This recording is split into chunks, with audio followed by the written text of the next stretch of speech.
शर्म आनी चाहिए दिल्ली के मुख्यमंत्री को। पार्षद लूट खसोट में लगे पड़े हैं। जो हमारे उत्तम नगर के विधायक हैं वो तो कुंभकर्ण की नींद सो रहे हैं। दिल्ली को लंदन और पेरिस बनाने की बात करने वाले लोग भूल गए दिल्ली को कूड़े का पहाड़ बना दिया उन्होंने। भगवान राजा रामचंद्र जी 14 वर्ष का वनवास काटकर अयोध्या वापस आए थे। लोगों ने खुशियों में पटाखे जलाए थे।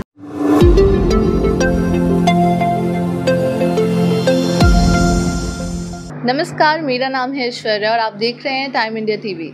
जैसे कि हम जानते ही हैं कि दिल्ली में पॉल्यूशन बहुत बढ़ रहा है। इसी की चर्चा करने आज हम आए हैं कृष्ण गहलोत जी के साथ। तो कृष्ण गहलोत जी निगम पार्षद भी रह चुके हैं पूर्व, साथ ही विधानसभा प्रत्याशी भी रह चुके हैं उत्तम नगर जिले से, साथ ही जिला अध्यक्ष भी रह चुके हैं। तो आइए सर, हम आपसे एक क्वेश्चन पूछना चाहते हैं कि अभी जैसे ही त्योहारों का माहौल शुरू होता है, दिवाली का माहौल होता है, उसी के साथ साथ एयर इंडेक्स देखते हैं हम हमेशा बिगड़ जाता है। आपका इस पर क्या कहना है? ऐश्वर्या जी, सबसे पहले तो सभी देशवासियों को दीपावली की हार्दिक शुभकामनाएं। और जहाँ तक आपने बात की है पोल्यूशन की, तो मैं ये कह सकता हूँ कि इस महीने में हवा का दबाव कम होता है और ये पोल्यूशन हर साल आता है। लेकिन ये पोल्यूशन दिल्ली में हर साल तब से आने लगा है जब से दिल्ली में आम आदमी पार्टी की सरकार बनी है। उससे पहले कभी आप याद करो, रण सिंह चौधरी जी आप भी याद करो, कभी 10 साल पहले पोल्यूशन नहीं दिखता था।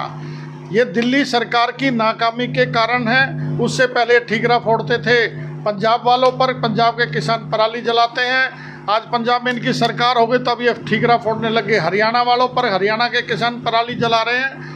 पोल्यूशन दिल्ली में जिस भी कारण से है, मैं उस विषय पर नहीं जाना चाहता। मैं विषय पर इस पर जाना चाहता हूँ कि पिछले 10 साल से दिल्ली में पोल्यूशन इस महीने में दीपावली के आसपास आता है और दिल्ली सरकार ने कोई कदम पोल्यूशन को ख़त्म करने के लिए, पोल्यूशन को कम करने के लिए नहीं उठाया। दिल्ली में अभी तो पटाखे आप देख रहे हो बैन है, लेकिन फिर भी पोल्यूशन है। हिंदुओं का सबसे बड़ा त्यौहार, भगवान राजा रामचंद्र जी 14 वर्ष का वनवास काटकर अयोध्या वापस आए थे। लोगों ने खुशियों में पटाखे जलाए थे। लेकिन विडंबना देखो, हिंदुओं के त्यौहार पर पटाखों का बैन है। यमुना की हालत आपने देखी किस प्रकार से मैली हो चुकी यमुना। हजारों करोड़ रुपए का बजट दिल्ली सरकार ने उस पर खर्च किया। एक बड़ा नया अपने आप में भ्रष्टाचार वहाँ पर हुआ। 6 दिन के बाद छठ पूजा है दिल्ली में, पूरे देश में, लेकिन छठवासी जो हमारे पूर्वांचल के भाई बहन हैं वो कहाँ पर छठ मनाएंगे? पूर्वांचल का एक बड़ा त्यौहार है। और यमुना में जिस प्रकार से हालत है, अभी आपने देखा 3 दिन पहले हमारे दिल्ली के प्रदेश अध्यक्ष वहाँ पर डुबकी लगाने गए तो उनको बीमार हो गए वो और उनको हॉस्पिटलाइज होना पड़ा।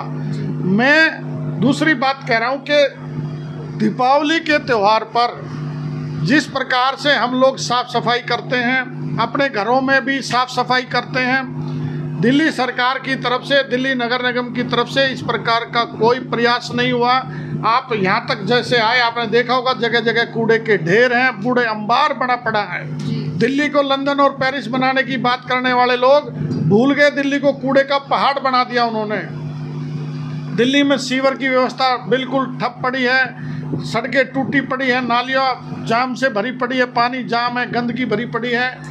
तो शर्म आनी चाहिए दिल्ली के मुख्यमंत्री को। दिल्ली के जो हमारे उत्तम नगर के विधायक हैं वो तो कुंभकर्ण की नींद सो रहे हैं। पार्षद लूट खसोट में लगे पड़े हैं। कोई प्रयास, कोई काम उनकी तरफ से हुआ नहीं। मैं ये कह सकता हूँ कि जिस प्रकार से दिल्ली में पूरे उत्तम नगर क्षेत्र की मैं बात करूँ तो आम आदमी पार्टी के कुशासन का अंधियारा पिछले 10 साल से फैला हुआ है। भ्रष्टाचार का अंधियारा पिछले 10 साल से फैला हुआ है। मैं अपने सभी देशवासियों से, दिल्ली वासियों से, उत्तम नगर वासियों से खासकर निवेदन करना चाहता हूँ, दीपावली पर जब आप दिए जलाएं तो एक दिया उत्तम नगर में फैले। आम आदमी पार्टी के भ्रष्टाचार को लेकर, आम आदमी पार्टी के कुशासन से छुटकारे को लेकर एक दिया उस उत्तम नगर को अंधियारे से उजाले की ओर ले जाने के लिए भी जलाएं। पर sir, Kejriwal ji national television पे ये भी कहते हैं कि वो तो जेल में थे पर भाजपा सरकार कुछ कर सकती थी, तो आप उसको कैसे देखते? दिल्ली में भाजपा की सरकार कहाँ है? जेल गए तो अपने कर्मों से गए, और जेल में रहकर भी मुख्यमंत्री तो वही रहे ना, इस्तीफा तो नहीं दिया ना, मंत्री तो उन्हीं के रहे ना, तो क्यों नहीं काम किया? आज केजरीवाल जेल से आने के बाद चुनाव जब 3 महीने रह गए, 3 महीने के दौरान वो दावे करते हैं कि हम ये सारी सड़कें बना देंगे, टूटी हुई हम सारी व्यवस्था ठीक कर देंगे, तो पिछले 10 साल से क्यों नहीं हो पा रही?